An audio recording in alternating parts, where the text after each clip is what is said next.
I've made over 2,000 videos, and most of them aren't about my dad. Some people might see some of my content and believe I have more of a problem with my dad than I do. I understand that in order to navigate his relationship with his parents, he's needed to absorb some cognitive dissonance.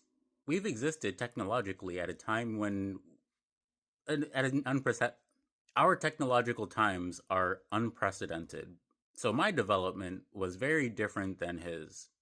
We also grew up with fundamentally different schooling cultures, and I am thankful.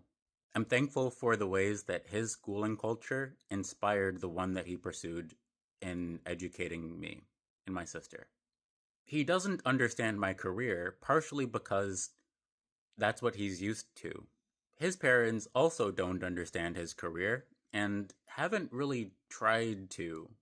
Theoretically, they could, but the structures they navigate bring them a sense of catharsis that is distracting, in my opinion. From an outsider's perspective, it seems like the belief structures are so attractive, they prevent other belief structures from forming. I personally don't love dogmatic religion. I think that it's spiritually distracting and leads to cargo cults. I think a lot of the spiritual philosophies tend to emerge when people spend a lot of time with people they care about. Having a relationship to history and social development is very important. We're exploring that globally. I think that the integration process of the world is going to be an interesting one. Most of the skills that I have that I applied towards my career came from my dad, and it would be convenient emotionally to be able to share that language with him. Especially as so much flux is happening, the entire profession that I had, software engineering, has a new floor. The way that I talk in most of my videos doesn't inspire people to imagine me on a team with them because I'm usually sad. Usually my energy is low, and it's hard for me to find the intonation necessary to illustrate my ideas.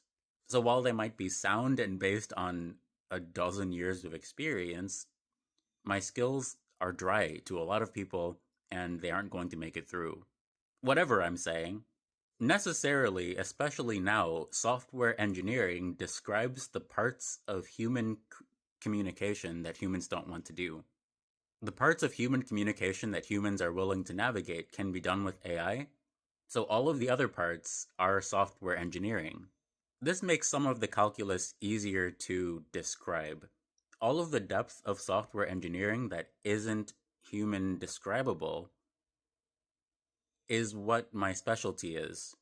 Not all of it, just going deep into it and coming out the other end okay, and also making sure that I have progress and can communicate with teams. The main thing is that communicating on Teams ideally would happen on different days than when I'm deep into the computer stuff.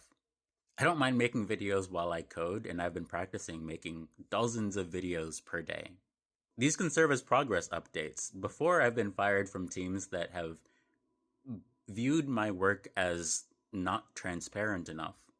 So I can describe the stuff that I'm doing after I have a solid chunk of focus.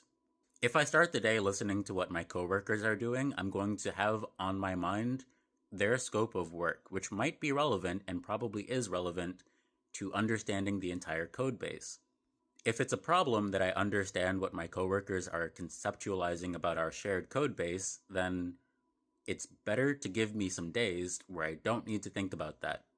Because the model that I need to keep about the software is fundamentally the stuff that humans don't want to interact with, but need to. I've been making videos because the interview process asks questions that are better answered by seeing me work. But I've also been hired onto 2 teams that fired me before 90 days. That doesn't describe anything that I learned from them, and now I can treat those experiences as 2 bonus internships. I would work with my coworkers from the places that I've worked before. Also, on TikTok, I've been building new communities, new spaces, keeping time, and sharing development. Indie authors are going to be so huge in the next decade. So, if you're a software development team, maybe pair up with an indie author who can contextualize why you're building the stuff that you're building. And that can be a cool way to keep people engaged.